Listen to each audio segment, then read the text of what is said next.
مسلمان ہی مرنا اور سب مل کر اللہ کی ہدایت کی رسی کو مضبوط پکڑے رہنا اور فرقے فرقے نہ ہو جانا، اور اپنے اوپر اللہ کی اس مہربانی کو یاد رکھنا جب تم ایک دوسرے کے دشمن تھے تو اس نے تمہارے دلوں میں الفت ڈال دی اور تم اس کی مہربانی سے بھائی بھائی ہو گئے، اور تم آگ کے گڑھے کے کنارے تک پہنچ چکے تھے تو اس نے تم کو اس سے بچا لیا۔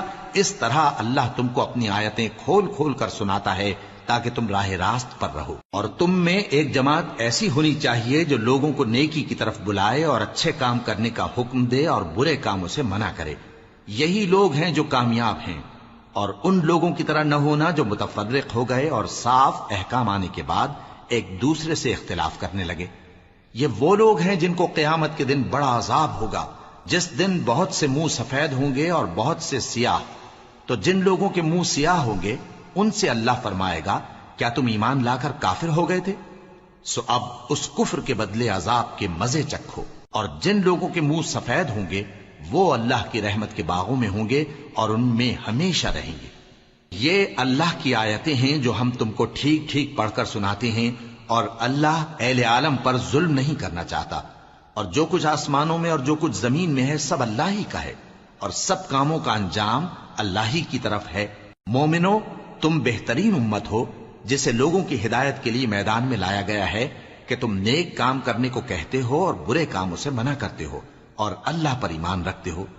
اور اگر اہل کتاب بھی ایمان لے آتے تو ان کے لیے بہت اچھا ہوتا، ان میں ایمان لانے والے بھی ہیں لیکن تھوڑے اور اکثر نافرمان ہیں۔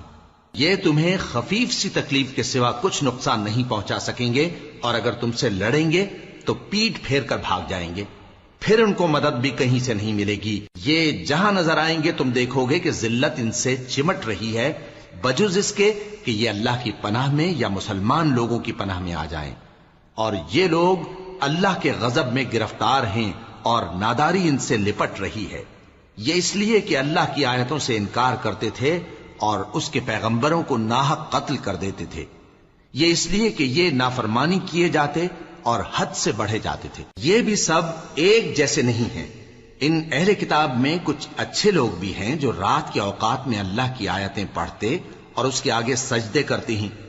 وہ اللہ پر اور روز آخر پر ایمان رکھتے اور اچھے کام کرنے کو کہتے اور بری باتوں سے منع کرتے اور نیکیوں پر لپکتے ہیں، اور یہی لوگ نیکوکار ہیں۔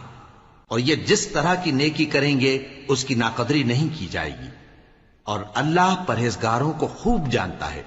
جو لوگ کافر ہیں ان کے مال اور اولاد اللہ کے مقابلے میں ان کے ہرگز کام نہ آئیں گے، اور یہ لوگ اہل دوزخ ہیں کہ ہمیشہ اسی میں رہیں گے۔